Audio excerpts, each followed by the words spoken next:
my subbies, wie geht es Ihnen heute? I thought I would make a new video for all of you today, and hello to my new subscribers!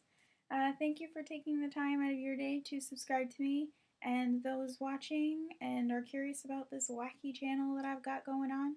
I talk about tattoos, piercings, and not necessarily in that order, so please subscribe if you're so inclined. I thought today I would talk about rejection signs for piercings, and wait, one more thing, coping with the loss of said piercings. Now, I don't think a lot of videos cover this, but it is a phenomenon that happens. It has happened to me, and I'm sure it's happened to many others. So let's talk about the rejection signs first, shall we? Well, there are so many signs that can come with your piercing rejecting. Let me give you an example. I no longer have my septum piercing, and I miss it so much, but one morning I woke up, I don't know if I slept on it, if I had a sinus problem, I don't know what happened, but it was swollen, red, puffy, the works. I had a slight fever. It was kind of traumatizing because suddenly I'm wondering if I'm going to have to go to the hospital in a couple days, because when I looked it up, it said, wait a few days, still have fever, chills, anything, immediately go to the hospital. 3 days passed, it went away, but after that I was very weary. I didn't want to get any issues with my nose where they'd have to cut it out of me, graphic I know, or something would happen and it would ruin my face. So I decided to just say goodbye to it.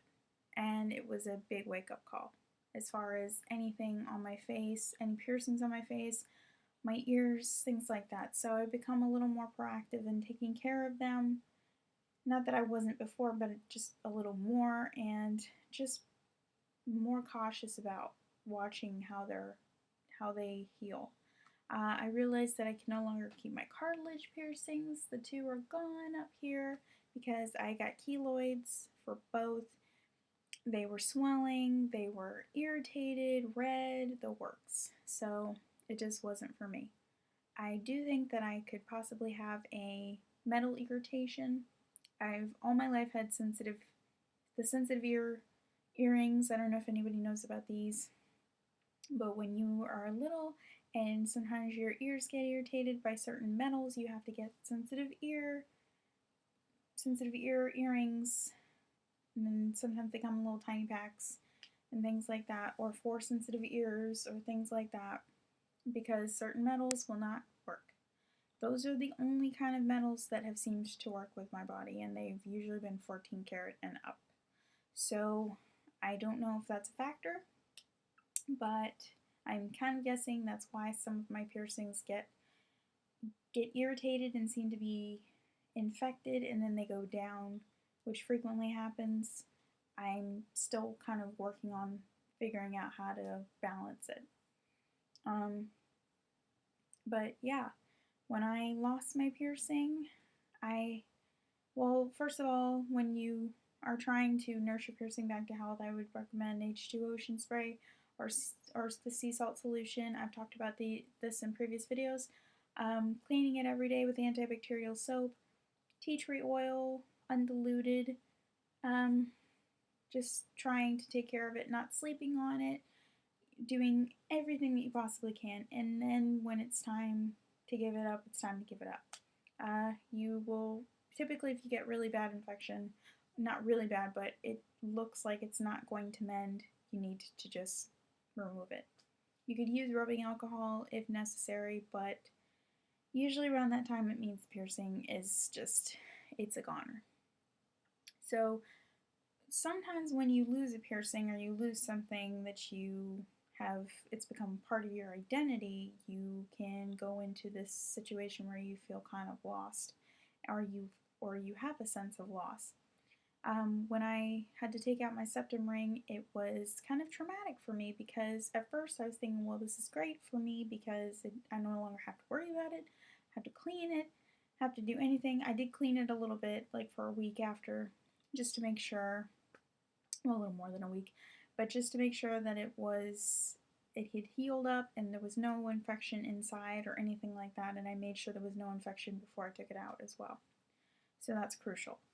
But you will just feel different because you're used to seeing it every day. I mean, I was. I sometimes wake up in the morning and expect to see it on my face. It's a new experience. So just try to keep in mind that sometimes a piercing, no matter what you do, it won't come around the bend, and sometimes you can just go back and try second time or third time's the charm. I don't have any inclination to go and get re-pierced or anything like that because I don't think it fits into my life right now. So I'm just not, and I don't feel like I have the time to take care of a new piercing or take care of any of that because it is time and money, and it's kind of like a hobby after a while when you get really into it, and some people can devote their whole lives to it. Some people sometimes just get sick of it, but it is time consuming. Just remember that. So if you're busy and you don't think you can really clean them and you don't think you can really take care of them unless you've got a crazy fortunate immune system, or you're one of those people that never have to clean their piercings and they're still fine, I know of you and I am very, very envious of them. You're fine, but most of the time you do have to really clean your piercing and make sure, because it's a foreign object in your body. It's something new. You created a hole. You've done something destructive to your body, so it has to go through that healing process, and it needs the extra help, the kid gloves to get it through. So it's like a pet. It's like anything, that you really are interested in. It takes time and devotion and money and all of these things. So keep that in mind. So perhaps if you don't have the time for a piercing to clean a piercing and worry about all the after effects that could come with it, you could get into something else, something that still creates the same kind of adrenaline rush that you're looking for, but doesn't necessarily cost as much or doesn't necessarily take so much of your time away from you. So, I mean, I've been trying to do that, and it does help with coping with the loss of a piercing because then you no longer have to reflect on the loss, but you reflect on the benefits. So now I can think about the fact that I don't have to clean it every day and I don't have to worry about whether or not I'm suddenly going to get a random infection. So I hope that helps. Please comment down below regarding any video topics you need me to go over, if you'd like me to go over, or leave a private message if you have any questions or comments that you don't want reflected down below. But other than that, I hope you all have a great day, and I hope that I covered something that is important to you.